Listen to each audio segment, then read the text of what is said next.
सवाल तो राष्ट्रवाद के उस जज्बे का है ना, जहां प्राण की भी आहुति दी जाती है मुल्क और मुल्क की आजादी के लिए। ऐसे में उन्होंने उदाहरण दिया कि आहुति की बात सावरकर जी को समझाने की जरूरत नहीं है। नहीं, प्राण की आहुति की बात सावरकर जी से कहने की कोई जरूरत नहीं है, उन्होंने वो कई बार की है। मैं कहता हूं कि माफी कहां है दिखा दो। मैं तुषार जी के साथ कई डिबेट्स में मैं सारे रखा हूं। मैंने कहा कि मैं मेरे पेपर्स लेके आता हूं, आप दिखाओ, पेपर लेके आओ, आमने सामने बैठो, डिबेट करो कॉमन। तो वो हर बार इसे नकारते रहे। मैं आपके माध्यम से उन्हें आज खुली चुनौती देता हूं कि तुषार गांधी, रणजीत सावरकर के सामने आपके कागज लेके आओ, जो भी पुरावे लेके आओ। अगर आपने सिद्ध कर दिया कि सावरकर ने माफी मांगी है तो मैं आपका चरण स्पर्श करूंगा और मैं यह सिद्ध करूंगा कि सावरकर ने माफी नहीं मांगी, और माफी मांगी है। गांधी के लेटर्स भी मेरे पास है। आज तक हम लोग ये लाते नहीं है क्योंकि राष्ट्रीय पुरुषों को मैं गलत मानता हूं कि उनके कोई काम है तो मैं उसे उजागर करूं, मगर अगर मजबूर किया गया तो फिर मैं वो भी करने को तैयार हूं। मेरा तुषार गांधी को चैलेंज है कि आप कागज लेके आओ। मैं इतने कागज लेके बैठा हूं कि आधे घंटे के डिबेट में ये धमकियां नहीं दे रहा हूं मैं।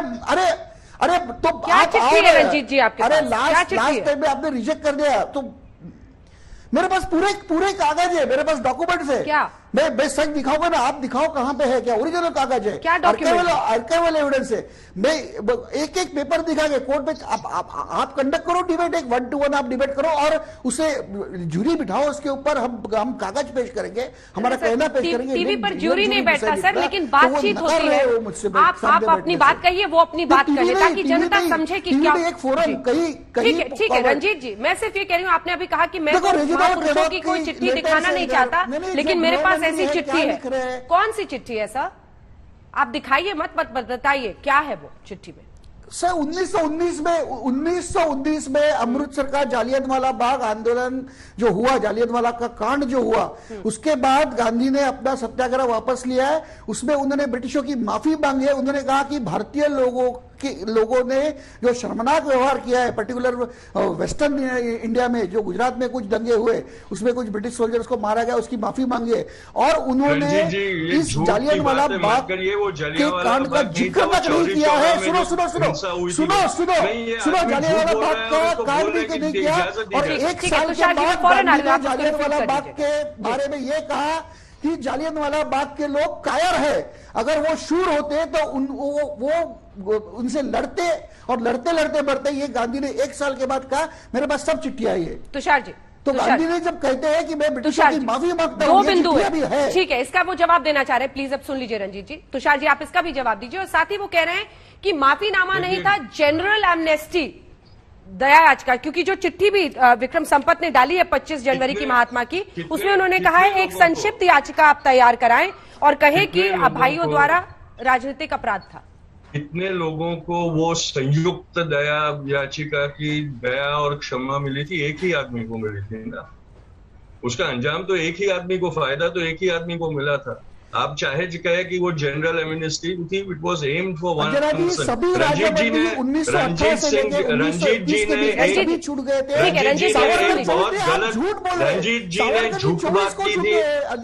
रंजीत जी ने एक झूठी बात की है और इसका स्पष्टीकरण मैं करना चाहता हूँ। ठीक है रंजीत जी, आपने बड़ा आरोप लगाया महात्मा पर, एक बार उनको जवाब दे लेने दीजिए, फिर मैं आ रही हूँ सर आपके पास। एक बार जवाब सुन लीजिए। अंजना जी ये गलत बात कर रहे थे, मेरा एक बात सुन लीजिए। सभी क्रांतिकारी 1918 से 1921 के बीच में छोड़े गए, केवल सावरकर को 1924 में छोड़ा गया।